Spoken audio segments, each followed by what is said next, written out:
Hello, all my students. Today, my very important topic ground state neutron problem. तो ground state neutron अगर आपको study करनी है तो क्वांटम मैकेनिक्स का यूज करना पड़ेगा। आपको एक श्रोडिंगर इक्वेशन लिखनी पड़ेगी टू बॉडी प्रॉब्लम के लिए, क्योंकि न्यूट्रॉन एक टू बॉडी प्रॉब्लम है, इसीलिए म्यू लिखा है। Mu is the reduced mass. आपने लिख दिया del square psi plus 2 mu upon H cut square E minus V psi बराबर 0। डेल स्क्वायर साई, आप ये कोऑर्डिनेट लिखें या ना लिखें, del square psi plus 2 mu upon H cut square E minus V psi बराबर 0। यहां आपका v जो है वो पोटेंशियल एनर्जी है। अब इस श्रोडिंगर इक्वेशन का रेडियल पार्ट लिखिए। The radial part of Schrodinger equation या वेव इक्वेशन आपका ये हो गया रेडियल पार्ट।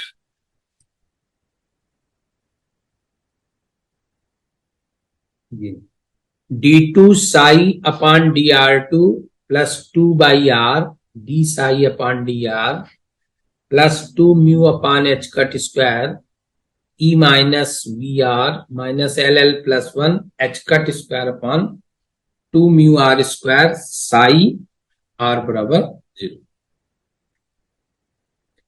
अब आपसे बात कर रहे हैं ग्राउंड स्टेट। ग्राउंड स्टेट का मतलब ऑर्बिटल क्वांटम नंबर एल बराबर 0, मतलब यस स्टेट। तो आपकी इक्वेशन आ गई है। अब हम इस इक्वेशन को एसिम्प्टोटिक फॉर्म में कन्वर्ट करेंगे।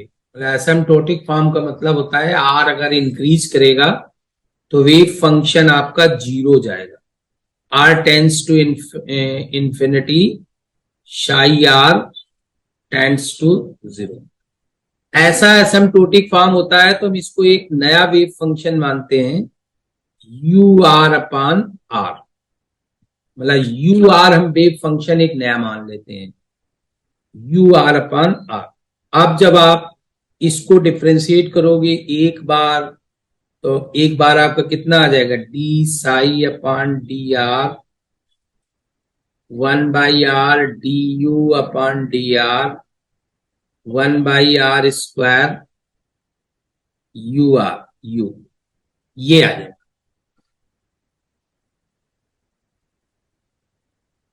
तो एक बार जब आप एक बार और डिफ्रेंशिएट करोगे, फिर जब आप इसको सिंप्लीफाई करोगे तो आपकी जो इक्वेशन आएगी वो ये आ जाएगी।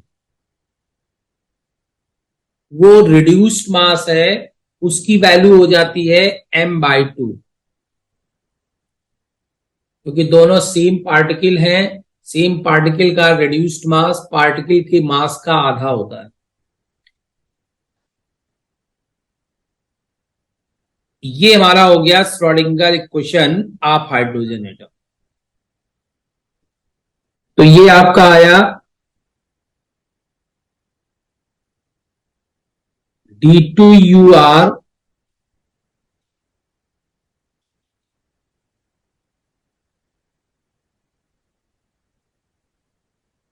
m by H cut square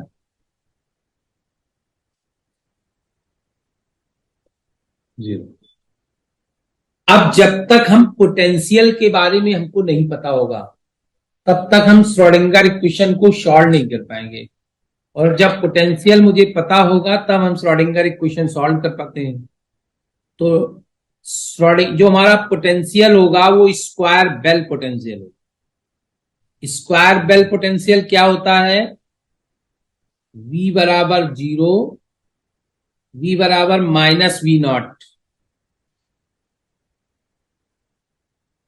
minus V naught, R less than R not, और v बराबर 0, R greater than R not. ये हमारा होता है स्क्वायर बेल पोटेंशियल। इसका मतलब हमारा इसके सॉल्यूशन में दो वेव फंक्शन होंगे, एक R less than R naught के लिए और एक R greater than R naught के लिए दो होंगे जाकर। एक को हमने यू लिखा है तो दूसरे के लिए हम वी लिखेंगे। चलिए नोट करिए, ये दो इक्वेशन नोट करिए।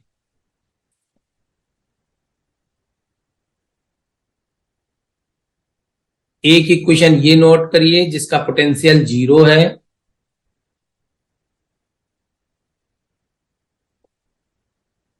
और एक इक्वेशन ये नोट करिए जिसका पोटेंशियल वी नॉट है, माइनस वी नॉट। और कैपिटल ई हमारा जो है वो बाइंडिंग एनर्जी है माइनस ईबी, न्यूट्रॉन की -2.226 होती है। ये इक्वेशन हो गई इसके लिए R greater than R zero के लिए, और ये R less than R zero. अब हम इसको, ये टर्म आ गया आपका R greater than R not, ये टर्म आ गया आर लेस देन आर, ठीक है। अब आप इसको लिख सकते हो, इसको गामा के आपका इसके बराबर है यम बटे H cut square V naught minus EB.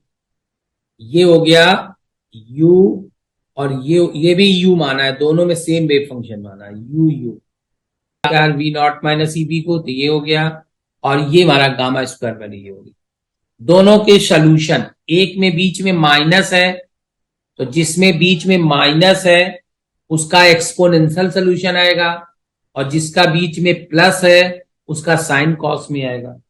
तो दो सॉल्यूशन, u बराबर, एक हो गया u बराबर a sine K are plus b cos के आर, एक ये आ गया, और जिसमें माइनस है वो एक्सपोनेंशियल में आएगा, v बराबर a और b हो गया c e to the power minus gamma R d e to the power gamma are.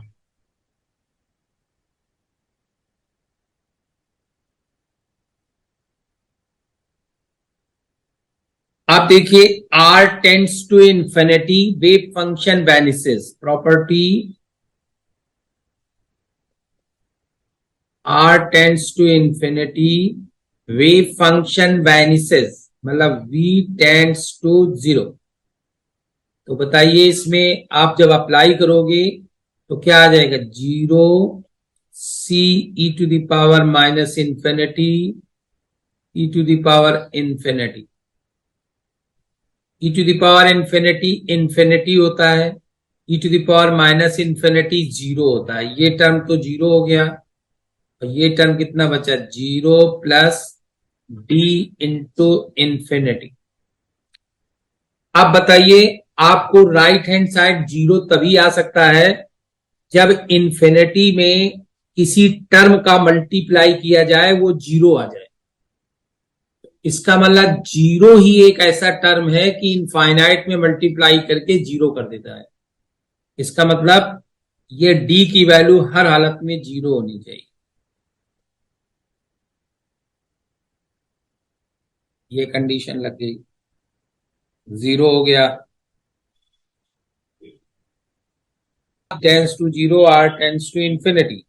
अब पहले वाले में देखिए, पहले वाला r less than r naught है, मतलब r टेंस टू 0 और u बराबर 0 लगेगा। इसमें लगेगा r टेंस टू 0 u बराबर 0। भाई इसमें एक कॉन्सेप्ट होता है कि वेव का, जो हमारी वेव होती है वो हमेशा स्टेशनरी होती है। अगर किसी भी वेव को आप कह रहे हो जा रही है तो हम ये मान लेते हैं कि इसका नोड अनंत पर तो बनेगा ही जाकर, और इसे अगर प्रोग्रेसिव कहते हो तो आप मान लेते हो इन्फिनिटी है ही नहीं, तुम्हारी वेव चलती चली जाएगी।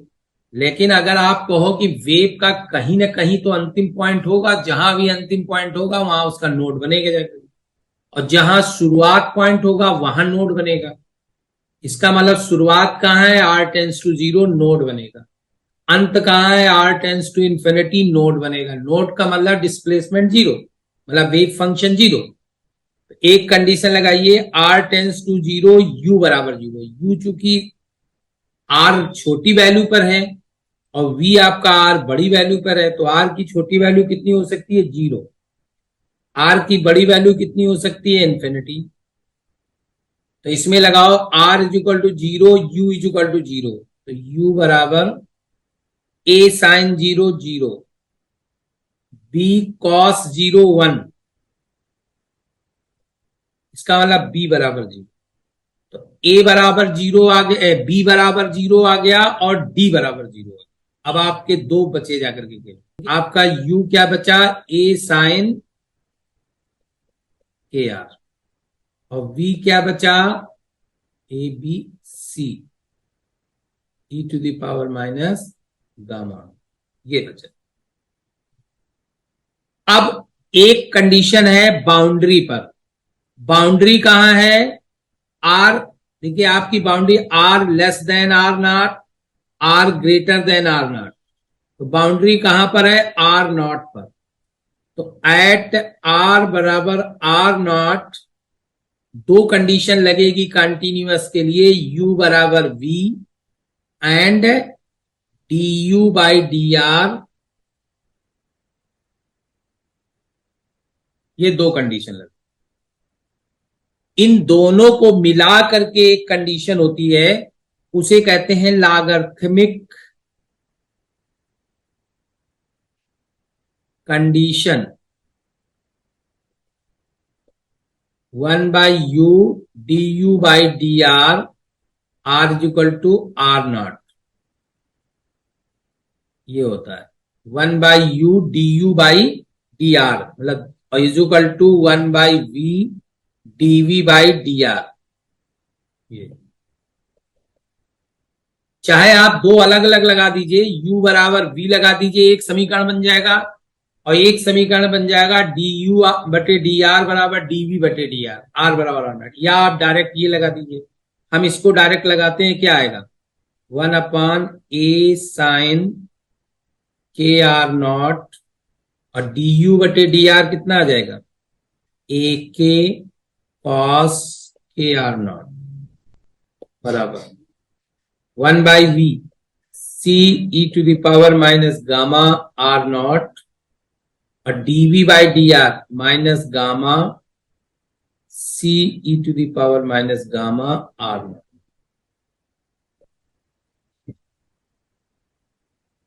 तो ए से ए कटा, K cot K R not is equal to minus gamma इतना आ जाएगा, K R not is equal to minus gamma by K. अब गामा कितना है? गामा किसको माना है? अंडर रूट एम के बटे एम ई बटे H cut square, M E B बटे एच कट स्क्वायर। और के किसको माना है? Under root M V naught minus E B, E B minus V naught, V naught minus E B. इसका मतलब cot K R not is equal to minus under root E B upon V naught minus E B. चूंकि हमारे इस case में आपका we not potential बड़ा है और बाइंडिंग एनर्जी कम है, तो नीचे आप वी नॉट बड़ा होने के कारण आप इसको छोड़ सकते हो, under root E B upon V naught, V naught very very greater than two E B.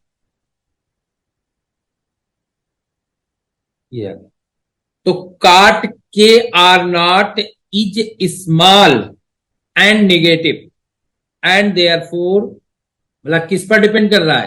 काट K R not is negative, चूंकि ई बी छोटा है, वी नॉट बड़ा है, एंड स्मॉल।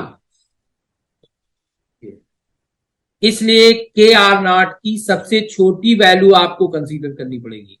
कॉट की वैल्यू आपकी निगेटिव कब आएगी? π/2, 3π/2 डॉट डॉट डॉट डॉट इनकी आएगी। तो सबसे शुरुआत वाली वैल्यू आपको कंसीडर करनी पड़ेगी π/2। इसलिए k बराबर π/2r0। और k किसके बराबर है? √m v0 - eb। इसका मतलब आप नीचे क्या लिख सकते हो? v0 बड़ा है eb, तो आप k की जगह क्या लिख सकते हो? √m v0, क्योंकि आपका eb छोटा है, h कट स्क्वायर बराबर π/2r0। इसका मतलब v0 बराबर π/4r0² h cut square upon m।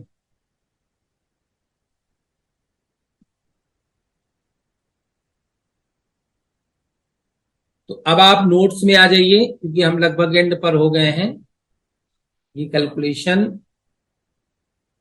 देखिए, यहां पर हम पहुंच गए इस जगह। तो जो हमारा पोटेंशियल है V0 वो 36 मिलियन इलेक्ट्रॉन वोल्ट है। यहां से जब कैलकुलेशन किया गया है, ये पोटेंशियल फिगर आप छोड़ भी सकते हो, ये कैलकुलेशन जब करोगे तो इसको हल करके पोटेंशियल की वैल्यू आएगी 36 मिलियन इलेक्ट्रॉन वोल्ट। इतना हमारा पोटेंशियल की हाइट है, 36 मिलियन इलेक्ट्रॉन। और अपने बाइंडिंग एनर्जी इसकी 2.226 है million electron volt. Binding energy 2.226 है बाइंडिंग एनर्जी।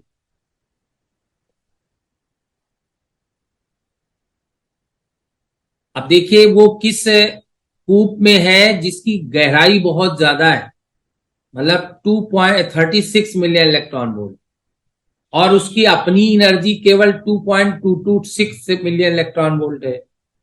इसका मतलब ये हो गया कि जो आपका ड्यूट्रॉन है वो आपका ग्राउंड स्टेट में रहता है, मतलब deuteron is just barely to bound, मतलब ड्यूट्रॉन कसा रहता है। मतलब ये क्वेश्चन एक बार पूछा गया था, explain deuteron is just बेयरली bound. Bound मतलब कसा हो।